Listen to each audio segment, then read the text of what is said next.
Nagbabalik po muli ang inyong lingkod at nagbabalita ng mga balitang dapat nating malaman dito sa ating bansa. Ito ang Balitang Pambansa. Atin ngang matutunghayan sa channel na ito kung ano ang nangyayari sa loob ng ating gobyerno at syempre tumutulong na rin sa ating mga mamamayan na malaman ang katotohanan dahil mayroon tayong karapatan na malaman ang tunay na nangyayari sa ating bansa. Ngunit bago natin panoorin ang balita, huwag niyo pong kakalimutan na mag-subscribe sa ating channel at pindutin ang notification bell para lagi kang maging updated sa ating mga bagong videos na ina-upload araw-araw.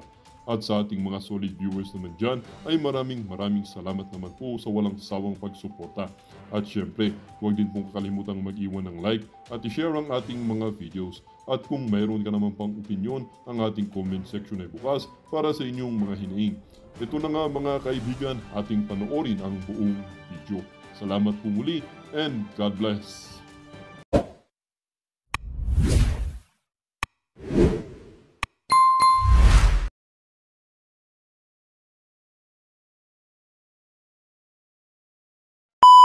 Kundi may mga iba't ibang mga relihiyon ang mga dadalo diyan.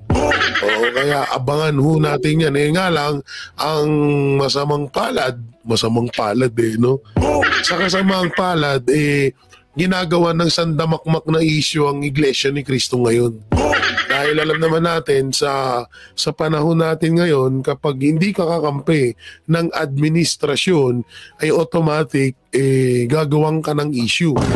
Sa dami-dami ba naman nilang inupahan ng mga pages dyan na puro fake news ang inahatid sa taong bayan, hindi na rin tayo din magtataka kung mangyari yun. No? So, eto lang ang pinakamaliwanag na katotohanan na yung ginawa sa kay OJC at kay Pastor Apollo Sikibuloy ay ginagawa ng paunti-unti kay Eduardo Manalo at sa Iglesia ni Cristo. Wala na silang wala na talagang respeto tong mga to. Ultimong mga relihiyon na tanging pagturo ng salaysay ng Diyos ang ibinibigay at tinahatid sa kanilang mga nasasakupan, sila pa yung ginigipit. Yan yung masakit ngayon. Pero yung mga magnanakaw, mga convicted sa gobyerno, hindi nila iniintindi. Ganun kalupit ang mga gago! High blood na naman ako Sabi ko sa inyo, huwag nyo akong high blood rin Diyan ako nabubuisit. So syempre, bago natin ito simulan, don't forget to like, share, comment, and subscribe sa ating YouTube channel. May pindot na lang din po yung bell button para lagi kayong updated sa ating mga video araw-araw. At syempre, pakadamay na rin yung join button, yung ating super thanks dyan. Alam nyo yung mga ginagawa nyong pag-like, pag-share sa aming mga video ay napakalaking tulong po yan. Alam nyo, wala naman na ibang magkakakampi kundi tayo na lang talaga. Yung mga balita sa SMNI, balita sa mga DDS vlogger, especially to Banateros Brothers, Banat Bay, Kusholi, Busdada, Master Judea, at syempre ang pinakagwapo sa lahat, si Jay Guevara, i-share nyo yung mga video namin sa inyong mga social media platform. Sa TikTok, kung may time kayo, i-cut nyo yung mga video namin, post nyo sa TikTok, sa Facebook, i-share nyo sa mga kaibigan nyo, at least doon nila malalaman yung tunay na pagbabalita at tunay na mga balita. Kasi halos hindi naman halos lahat ng mainstream media ay puro fake news, puro mali-mali yung mga sinasabi, puro mali-mali yung mga ibinabalita. Kaya napakalaking bagay po nung ginagawa natin. Samantalang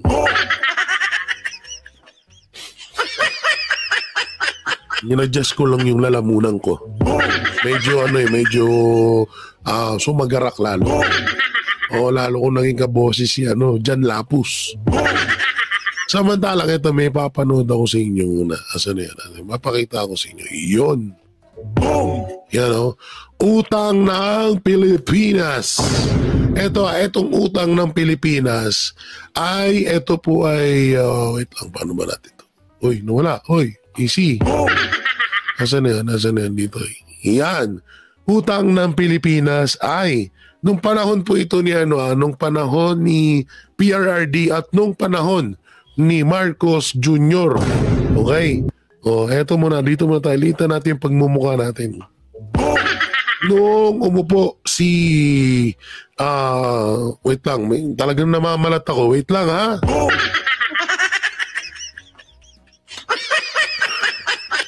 Pastor Apollo si Kibuloy nga pala, number 52 sa balota. Boto niya na yan. Maka ano pang isipin nyo. Huwag na kayo magdalawang isip. Kung kita nabubudol tuloy kayo. Eto nung umupo bilang presidente, hindi ko pala na-flex yung kanina, hindi ko nalaki na yan, ha. Pastor Apollo si Kibuloy, number 52 sa balota. Pinilex ko lang. Yung panahon ng presidente si PRRD noong 2015 ay utang. Ay hindi pala, mali. Ito yung iniwan ni Ninoy Aquino na iniwan ito na yung utang ng Pilipinas. So ito, 2016 is 6.09 trillion ang utang ng Pilipinas. Ito pa, 1, 2, 3, 4, 5, 6, 7. So, sa 7 years, ha? 7 years na So, bali, 2021 na nawala na or tapos na ang termino ni dating Pangulong Rodrigo Roa Duterte. No? Biruin nyo, tingnan nyo yung advantage. Tingnan nyo po yung pagiging gastos or palautang ng ating administrasyon noong panahon ni PRRD at panahon ni Marcos. So ito noong 2017 ay mayroon tayong 6.6 trillion na utang ng Pilipinas. So nung umupo si PRRD ay naging 6 trillion. So dito nadagdagan lang ng halos 100 million yung utang. Sa loob po yan ng isang taon, ha? Okay. Mamaya na natin pagdugtungin lahat. Dito naman, noong 2018, nagkaroon ng utang ng 7.2. Ito na yung pandemya ata eh. Tapos 2019, 7.7. Noong 2020, 9.7. Ito na yung pandemya. At nung bumaba na sa pwesto si PRRD, ay naging 11.7 ang utang ng Pilipinas. So bakit ko nga ba pinapakita ito sa inyo? Dito natin malalaman kung gaano kagastos or sobrang gasta ng ating gobyerno noong panahon ni PRRD at nung panahon ngayon ni Marcos Jr. Iniwan ni PRRD ang utang ng Pilipinas na nagkakahalaga ng 11.7 million. 11.7 million. Nung umupo na si Marcos Jr., naging 13.4, 18 trillion. Liwanag ho niyan. At nung dumating na ang 2023, naging 14.6 trillion. At ngayon, 2024, ay naging 16.09 trillion as of November. Hindi pa kasama yung 2025 nito, ha. May pag-asa pa hong tumaas yan. No, may pag-asa pang tumaas. So dito may kita natin sa 3 taon ni PRRD na pamumuno simula noong 16, 17, 18 ay halos 1 trilyon lamang ang naidadagdag sa utang ng Pilipinas. Na samantalang nung 2 years ni Marcos Jr. ay grabe. 2 years, tignan nyo. Halos 5 trilyon ang inaakyat kada or 2 trilyon ang inaakyat kada taon. Ganun kalala. Pero ito ang pinakatanong dyan. Bakit hindi natin naramdaman yan? Saan napunta yung mga utang na yan? Bakit lumaki ng ganyan na hindi man lang natin naramdaman? Samantalang, eto, baka sabihin nyo, malaki rin naman utang ni PRRD na iniwan Pilipinas. Oo, malaki. 11.7. Dahil may pandemya. May mga sakuna, may bagyo. Pero, kung susumahin mo sa panahon ni Marcos na wala pang pandemya at iilan pa lang ang bagyo, ang mga nasasalanta, alalahanin nyo ha, excuse me, alalahanin nyo, ang pandemya buong Pilipinas. Yung bagyo ngayon, lugar-lugar lang sa Pilipinas. Hindi naman buong Pilipinas ang binagyo eh. Diba? Katulad niyan, binagyo yung Bicol o binagyo ba ang Taguig? Hindi naman. Binagyo pero hindi binaha. Walang nasirang mga rito sa Taguig. Ganun yun eh. Yung pandemya, sobrang laki ng pininsala nun. Halos buong mundo. Diba? Halos kung pasalamat na nga lang tayo, si PRRD ang Pangulo nun. Ay kung hindi, patay tayo ngayon. Grabe, no? Duruin mo, 2 taon, halos 5 trilyon, 2 trilyon ang tinataas kada taon ng utang ng Pilipinas. Are you, motherfucker? Gago!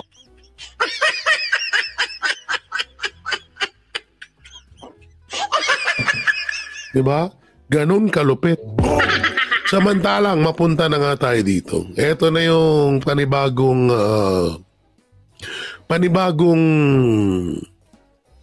niluto na issue. Ito papakinggan natin. Medyo English to eh. Pero may papanoorin tayong Tagalog. It's not surprising because we feel it on the ground. We talk to people on the ground. There is palpable, broad-based support to the moves to hold accountable the Vice President. Sakto ang paglabas ng survey ng Social Weather Station o SWS sa panawagan ng mga naghain at nag-endorso ng impeachment complaints laban kay Vice President Sara Duterte na aksyonan na ng Kongreso ang mga reklamo. Ayon sa abogado ng complainant sa ikatlong impeachment complaint, hindi na nakapagtataka ang umiigting na suporta ng publiko sa pagpapatalsik sa vice-presidente dahil sa umani questionable paggastos ng confidential funds nito. Suportado ng 41% ng mga Pilipino ang impeachment complaints habang 35% ang tutol at 19% naman ang undecided batay sa Social Weather Station survey noong December 2024. Lumalabas na ang issue ng confidential funds at ang umani pagbabanta ng vice-presidente laban kay Pangulong Bongbong Marcos Jr.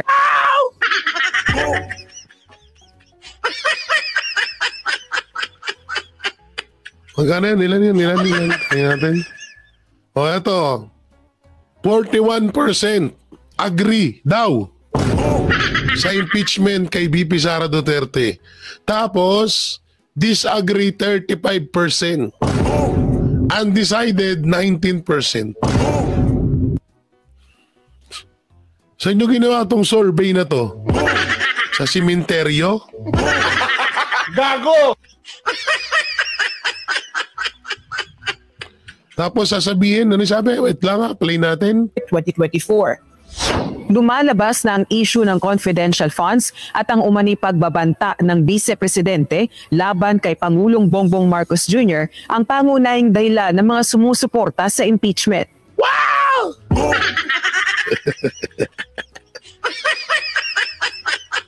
Dahil daw sa paggasta ng confidential fund na 125 million, doon daw nagkaroon ng idea ang mga Pilipino para i-impeach si VP Sara Duterte. At sa pagbabanta daw ni Vice President Sara Duterte sa kanilang Pangulo na si Bongbong Marcos, doon daw nagkaroon ng idea or isip ang mga Pilipino para suportahan ng impeachment kay VP Sara Duterte. Unang-una, bago pangalawa, pangatlo, tangina nyo. Gago! Sorry. Napapum. Hindi ko na magmura eh. Sorry. Pasensya na. Tao lang. Dadala sa emosyon. Unang-una, kung usapang confidential fund lang at paggasta, bakit hindi nyo question yung 2 billion na confidential fund ng Office of the President?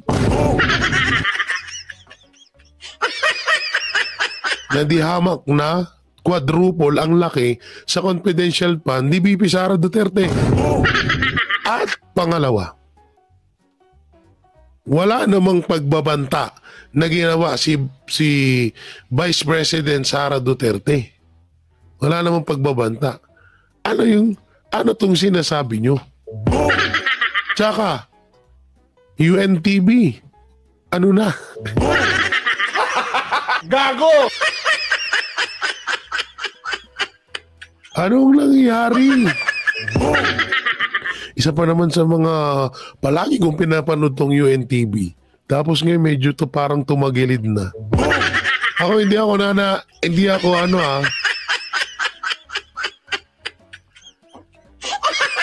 hindi ako naniniwala dyan sa 41% na gusto ng Pilipino. Nakita nyo sa amin ebidensya.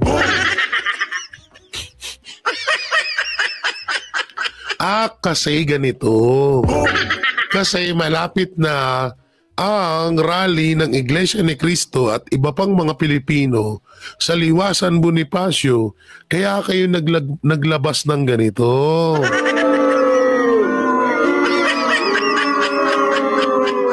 Para paniwalain ng mga Pilipino na karapat dapat i-impeach si VP Sara Duterte. Ang galing ng mga kupal na to.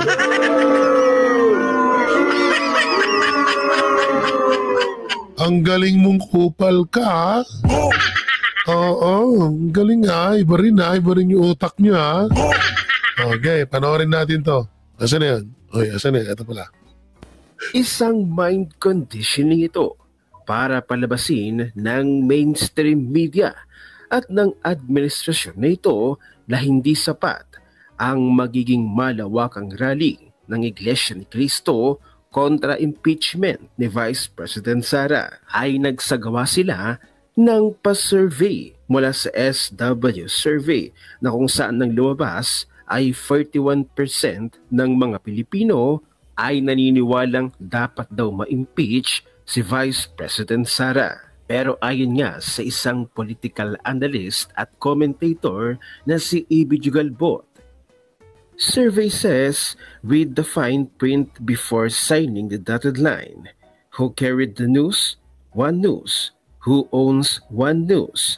MVP or Manuel V. Pangilinan. Who commissioned the survey? Strat-Base ADR. Who is co-chair of Strat-Base ADR and Philippine-US Society? MVP. Who funds Strat-Base? National Endowment for Democracy. Who is behind the National Endowment for Democracy? CIA. Who wants Sara Duterte taken out of the Philippine presidency? CIA and the American deep state.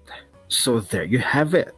Our lesson for today, always read the fine print. Kahit pa man ganito, na tila nagma-mind conditioning na ang mainstream media dahil alam kasi nila na talagang dudumugin at marami talaga ang magtutungo para sa malawakang rally ng Iglesia ni Cristo upang kontrahin ang impeachment kay Vice President Sara. Sa katunayan nga ay nagbago na ng venue at mismo inanunsyo na ng Iglesia ni Cristo ang kanilang magiging National Rally for Peace ay gaganapin na sa Quirino Grandstand. Ngunit pagmasdan nating mabuti ang kanilang magiging pin, may iba't ibang tema at iba't ibang sinasabi sa mga nakapaloob dito sa pin na ito. Halina't ating silipin at busisiin.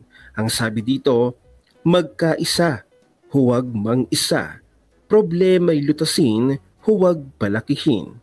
Mamamayan ang unahin, huwag sarili. Pagkakaisa, hindi pamumulitika. Magkaisa para tumatag ang bansa. Uy! Talagang binanata na sila ng INC. Sana sapul na sapul sila dito ah. Peace for the Philippines. Unahin ang bayan, huwag bangayan. Bayan ang asikasuhin, hindi sariling mithiin. Serbisyo, huwag sariling benepisyo. Naku po. Tangina, sapul. Serbisyo, wag sariling benepisyo. Basic lang bumira ang Iglesia ni Cristo pero tagus ha. O hindi ba mga kasweet, ang mga pina ito ay talagang patama sa Marcos administration at sa nangyayari ngayong kaguluhan sa away politika. Malayo pa man ng eleksyon, kay dami-daming problema na kinakaharap ng bansa na dapat ang mga politikong nakaupo ngayon sa gobyerno ay nagtutulungan para sa mamamayang Pilipino. Pero ang nangyayari, may mga buwaya sa Kongreso at mga nagnanais at mataas ang ambisyong maging Pangulo. Kaya maaga pa lamang ay sinisira na nila. Alam na natin kung sino yun. Yung mga politiko na matagal nang nag-aambisyon na maging Pangulo. Alam na this. Pero naniniwala ako kahit anong propaganda na gawin nyo. Sige, ito sabihin na nating matuloy kasi sila ay nasa kapangyarihan ngayon eh. Sabihin na natin na matuloy ang impeachment kay BP Sara Duterte. Pero kung sakali mang matuloy yan, napakalaking gulo niyan. Napakalaking gulo ang mangyayari. At kung ma-impeachment si BP Sara Duterte, sinisigurado ko na yan na din ang katapusan ng administrasyong Marcos ngayon. Dahil taong bayan na mismo ang huhusga kung ano yung ipapataw na parusa para sa kanila. Ayan lang ang pinapaniwalaan ko dyan. Samantalang mapunta tayo dito sa sinabi ni Kong Busita. Oo. Ito kasi si Kong Busita, isa to sa mga iniidolo ko. Ngayon, hindi ko to napanood eh. Titignan ko kung ano yung komento niya sa impeachment kay BP Sara Duterte. So panoorin natin. Si Kong Busita ay kasama sa One Rider. Hindi ko lang alam ngayon kung kasama niya pa yung isa sa mga young guns. So panoorin natin. Ano po ba opinion niyo tungkol sa impeachment laban kay BP Sara Duterte? Una, kung sasabihin mo kung yes or no, ay hindi naman po. hindi naman po ganun.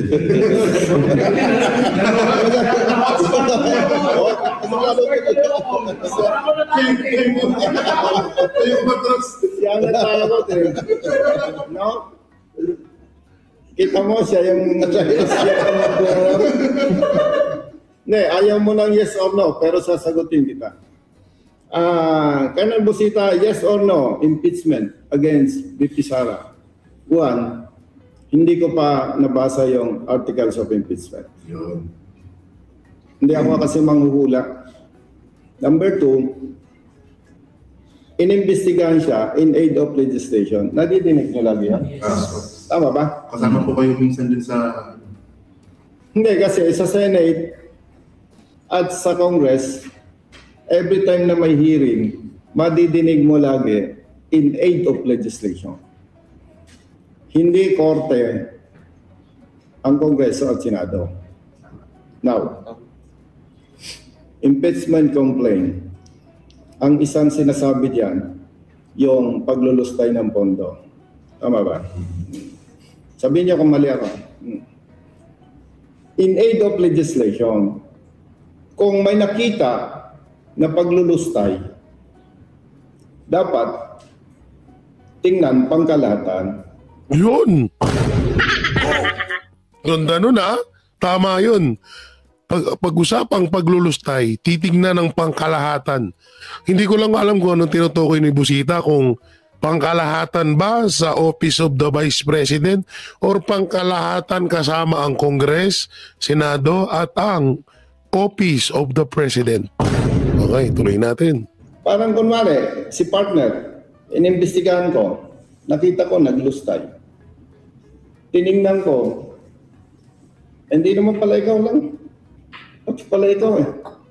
So dapat, para maging kapaki-pakinabang sa taong bayan, ang iresolba yung pangkabuang problema. nakuha nyo. Ay siguro naman matalino kayo. Naintindihan yung gusto kong i-point out. Dapat magsulong ng batas na kung saan mariresolva yung malaking problema. Hindi yung nasi-single out or parang kasi pagka na-single out, parang ang tanong ko, ikaw ang tanongin ko, sa tingin mo ba mariresolve yung problema dahil lang sa isang tao?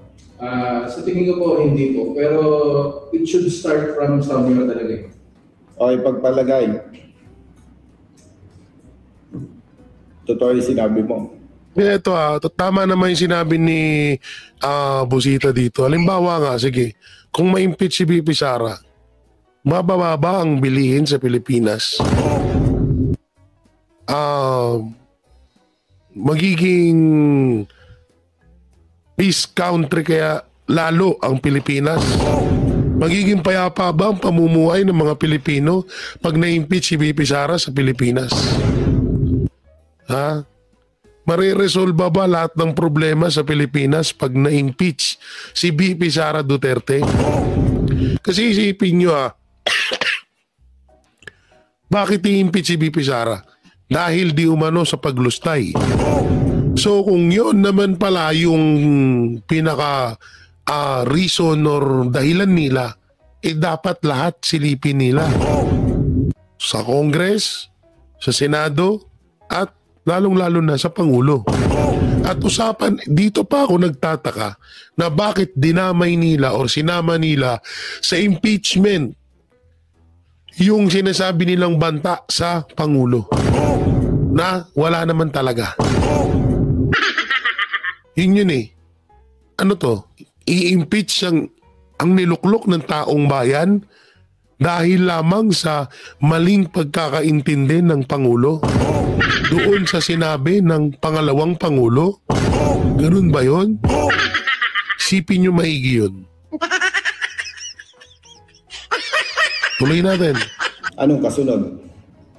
Saan po, ang in-expect po dyan dahil... Iimbestigan na lahat isa-isa. Yun po dapat talaga. Yun para maging fair. O ikaw din tanongin ko, magagawa yan, hindi? Sana magawa po. Ang tanong ko sa'yo kung magagawa o hindi. Kung ako siguro na ako po, gagawin ko. Hindi ko lang alam kung ma-approve. Realistic na yun. Realistic ako, Okay ba? gagawin ko. Kita mo, nabaligtad ang bola ngayon. Ikaw tinatanong. Sabi mo, Second tayo pag nagkataon. mo hold score sa Sulong, ano. hindi na sulong. Kaya itong katabi ko, makakasagot kaya. Yung katapunin na yun. Kasama ko pa niya. Kaya pala, ginugulangan mo. Hindi, alam nyo. Ito hindi naman talaga malabo. Sa ngayon, halos lahat ng nakaupo sa gobyerno anti-Duterte. Hindi yan. Yung parang kukwestiyonin lahat ng mga pondo ng congressman, senado, ng pangulo, yung confidential fund. Hindi yan. Tsaka kung usapang lustay lang naman, ang dami-dami ng napatunayan na mismo sila nagpatunay na ang daming nilulustay dyan sa gobyerno natin. Hindi nga nila masagot-sagot yung about dati sa umugong na balita na 500 billion para sa mga congressman. Yung sa flood control na umaabot ng 1.4 billion kada araw na ginagastos, hindi rin nila ma-explain yun. At ang dami pa, di ba? O ngayon, yung AKAP naman. Yung PhilHealth, wala din. Yung Maharlikapan, wala din. Diba? Kaya kung usapang lustay, diamak na mas marami yung iba dyan. Kaya kung yun ang pagbabasihan ng impeachment laban kay VP Sara Duterte, napakalabo nun. Napakalayo nun, no? Kahit sino po, kahit ultimong bata, tanungin mo, may intindihan nila yan. Sasabihin nila, hindi yan. Hindi yan sapat. Hindi yan dahilan para yan ang ika-impeach ni VP Sara Duterte.